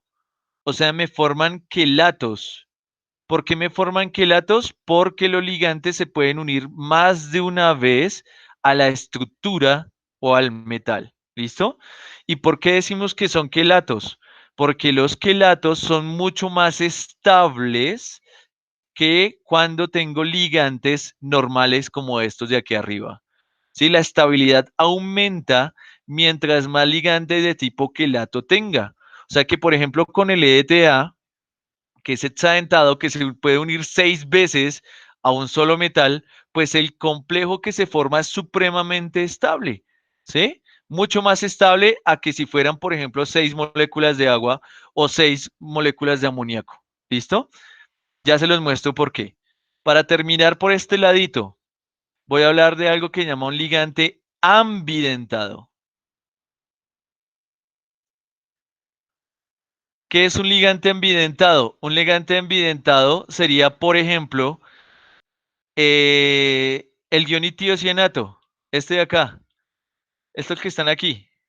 Estos serían ejemplos de ligantes ambidentados. ¿Por qué serían ambidentados? Porque si ustedes hacen la estructura de Lewis del ion tiocianato que está por acá, el azufre tiene 2 pares libres, el nitrógeno también tiene 2 pares libres. ¿Listo? Y entonces, este ligante se podría unir por este azufre porque tiene pares libres, o se podría unir por el nitrógeno, que también tiene pares libres. Pero entonces queda cohibido en el sentido de que si se une por acá, ya no se puede unir por aquí. Porque si ustedes se dan cuenta la geometría que tiene esta molécula, alrededor de este carbono que tiene hibridación sp2, la molécula sería lineal. O sea, que si se une aquí, ya no se puede unir por allá, porque imagínense que yo tenga aquí el platino, ¿sí? Digamos que aquí tengo el tiocianato, voy a escribirlo acá, SCN. Si se une por aquí y el azufre tiene hibridación sp2, o sea que es trigonal plano, el azufre, pero el carbono es sp, o sea, lineal, pues geométricamente esto no podría dar la vuelta, no podría girarse para unirse por aquí. ¿Por qué? Porque esto tiene que formar un ángulo de 180, está cohibido, no se puede. Como que si tuviera acá y yo uno ese tiocianato aquí, digamos que es el azufre, el nitrógeno ya no se puede unir por acá. Como les decía hace un rato, son enlaces covalentes direccionales. Para que se pueda unir por acá, esto tendría que girarse, darse la vuelta, o sea que el enlace doble no gira, o sea, no se puede. ¿Sí? Por eso es que está clasificado como un ligante monodentado, aunque tiene dos pares libres aquí, se puede unir por el azufre y por el nitrógeno. Como este enlace no puede girarse, pues solamente se puede unir una sola vez. Por eso es monodentado. ¿Y por qué es ambidentado? Porque puede ser o por el azufre o por el nitrógeno. Por eso aquí dice tiocianato S o tiocianato N. Y lo mismo con el nitrito, dice nitrito N o nitrito O, dependiendo de quién es el átomo que forma el enlace covalente con el metal. ¿Listo? Entonces, ¿cómo puedo clasificar los ligantes? De nuevo, monodentados, y los puedo clasificar en polidentados. Monodentados cuando forman solamente un enlace, ejemplo estos, o polidentados cuando forman dos o más. Ejemplo, estos. Cuando tengo los ligantes polidentados, también puedo formar quelatos. ¿Sí? ¿Qué pasa con esos quelatos? Que los complejos que se forman son mucho más estables. Nosotros lo podemos ver, por ejemplo, y ya voy a acabar, con las constantes de formación de complejos. Fíjense, por ejemplo, acá. El níquel con el agua, fíjense aquí hay un acuo complejo. Si yo le agrego amoníaco, o sea, hidróxido de amonio a esa vaina, que fue lo que nosotros hicimos en el laboratorio también, el amoníaco puede reemplazar a las moléculas de agua. ¿Por qué? Porque es un complejo lábil. ¿Sí? O sea, puedo reemplazar los ligantes. Y entonces fíjense que se forma ahora el níquel con el amoníaco y salen las moléculas de agua. Esto está representado con un equilibrio. O sea que si yo tengo un equilibrio, puedo representar ese equilibrio con una constante de equilibrio. Recuerden que la constante depende de qué? La concentración de los productos elevado a los coeficientes dividido la concentración de los reactivos elevado a los coeficientes estequiométricos. En este caso, pues la constante de equilibrio siempre se calcula de la misma manera, sino que el apellido que tiene esa constante va a depender de la reacción que yo haga. Entonces ustedes hablan de la constante de acidez, ¿cierto? Si es un ácido, constante de basicidad, constante de producto de solubilidad, la KPS, si es un sólido insoluble, ¿cierto? Aquí hablamos de la constante de formación del complejo. Y fíjense que si yo comparo el amoníaco, que es un monodentado, con N, que es la etilendiamina, o sea, esta de aquí, vean, N, esta que está por acá, N, etilendiamina, que es un bidentado, fíjense que la constante de formación es mucho más grande con el bidentado que con el monodentado. ¿Qué significa? Que el equilibrio está más desplazado hacia la derecha, hacia los productos, porque es un valor de constante supremamente grande, y como es mayor, pues quiere decir que este es más estable que este de aquí. Por eso les decía que los ligantes que son polidentados, son ligantes quelato, forman complejos mucho más estables.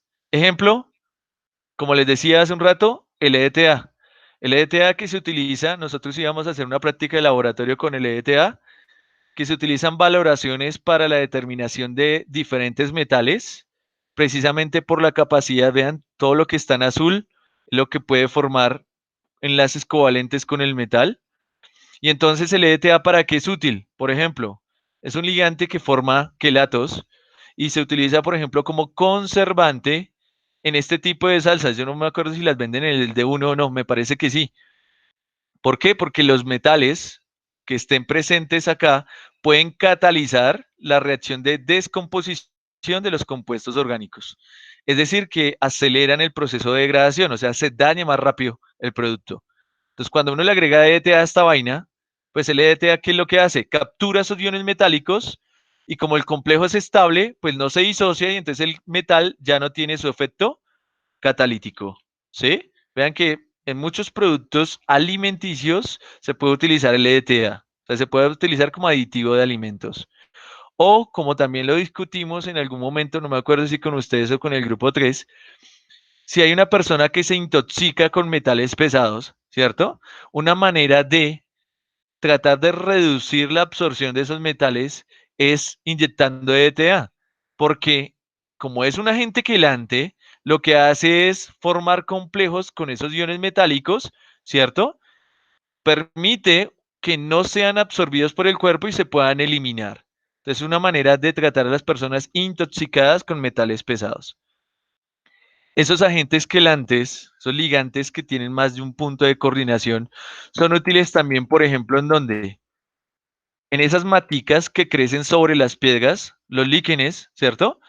Yo no sé si ustedes se han fijado y no se han preguntado, pues pucha, ¿cómo puede crecer una planta sobre una piedra?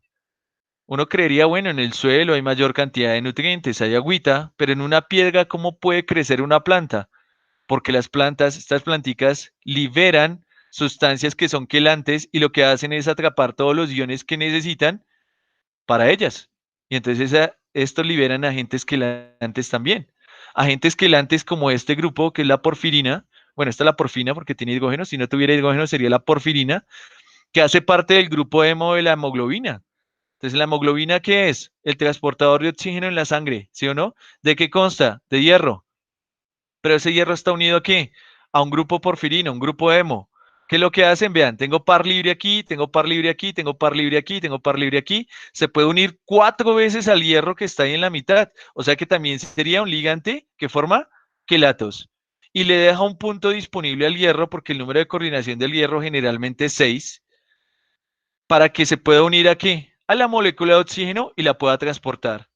Entonces, fíjense que también los compuestos de coordinación en el caso de la hemoglobina o de la clorofila, esos quelatos que se pueden formar son importantes, tienen una función biológica.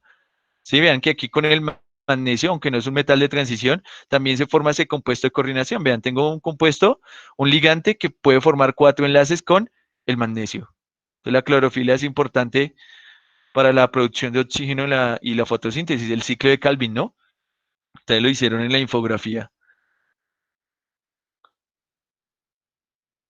¿Alguna pregunta hasta ahí?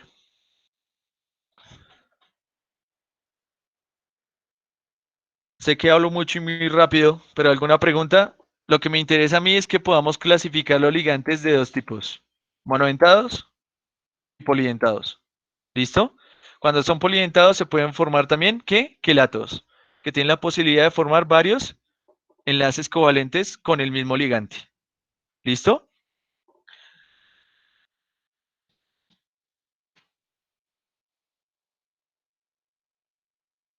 Ya para terminar, simplemente para mostrarle a Alejandra lo de la pregunta.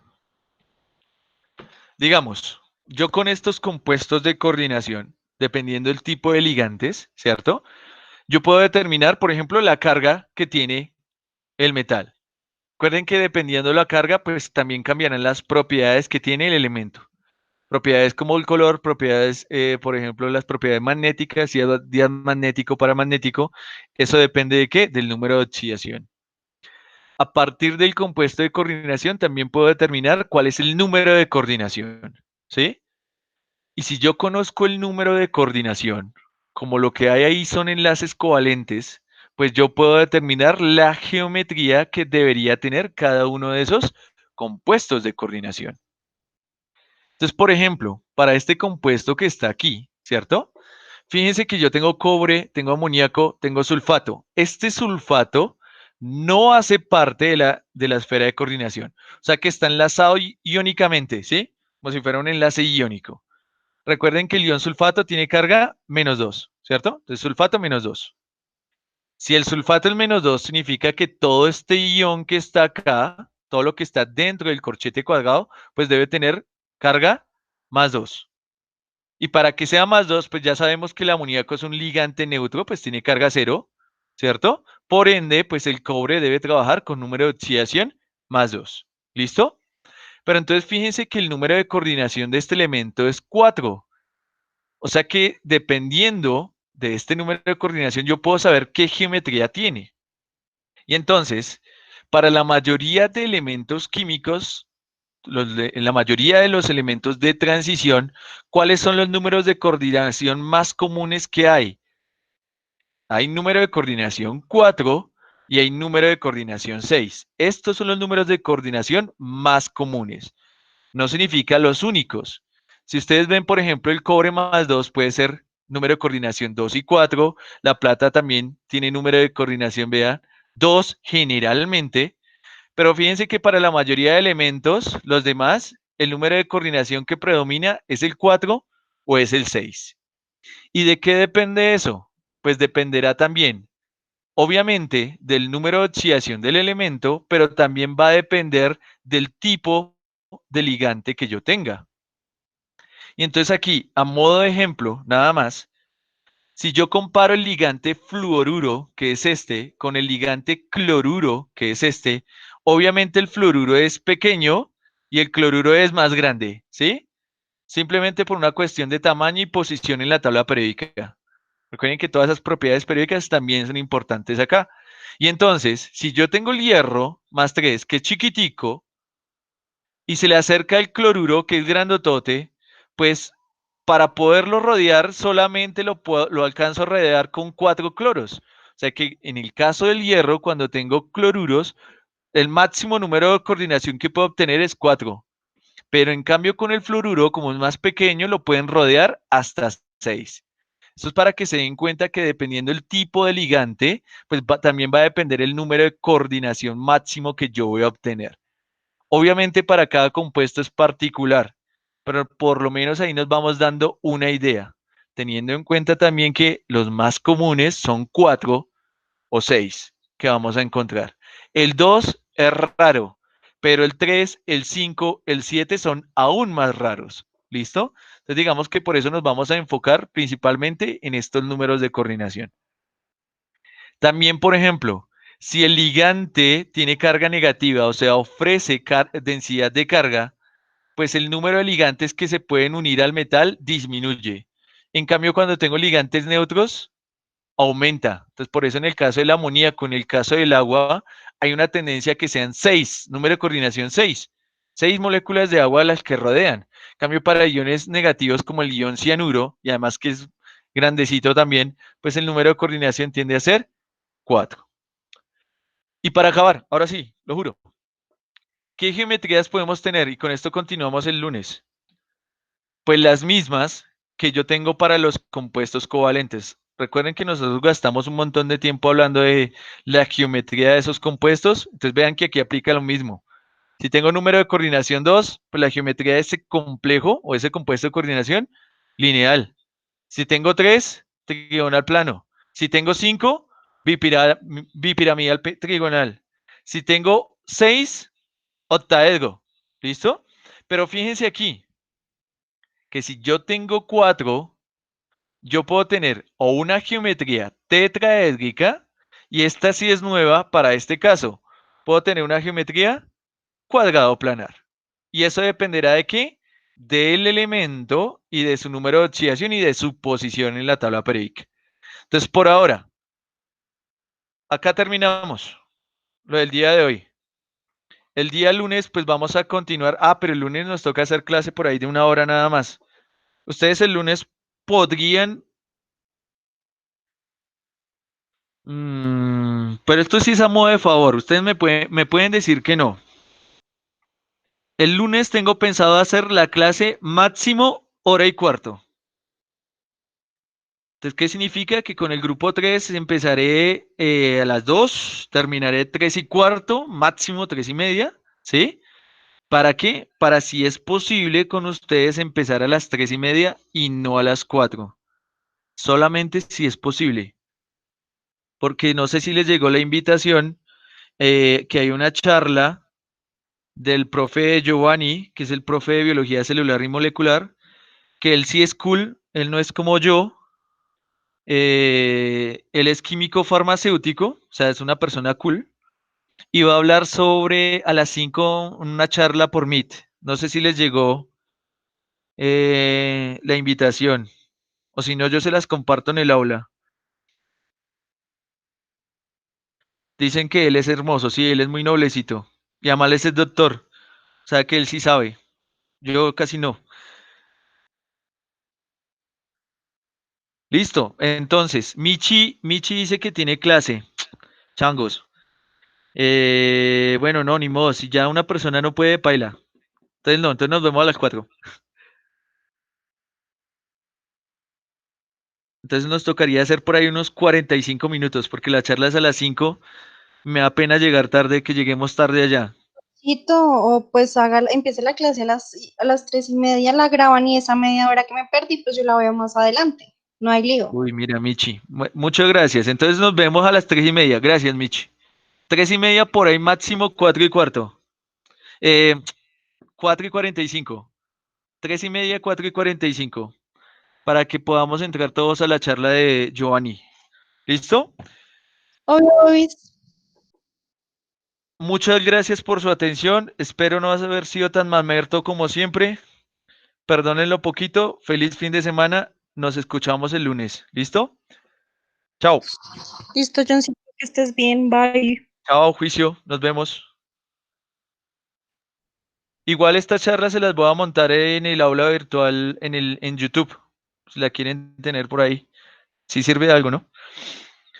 Chao, mucho juicio. Nos vemos.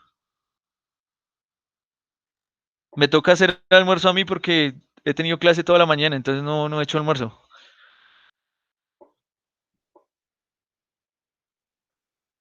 O sí, va a tocar pedir domicilio, más bien.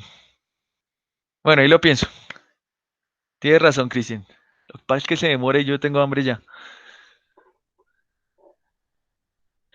Pues a mí me gusta mucho el pescado. Tengo róbalo, tengo tilapia, tengo salmón, eso se hace rapidito. Y verduritas. A mí me encanta comer verduras también. Entonces tengo como zucchini, zanahoria, tomaticos, entonces los pico y salmón. No, pide una hamburguesa. Es que yo como de todo, entonces yo no tengo problema. Tal vez, ahí depende. Entonces, muchas gracias, muchachos. Nos vemos. Mucho juicio. Ah, listo, no, tranquilo, Cristian. Yo le espero.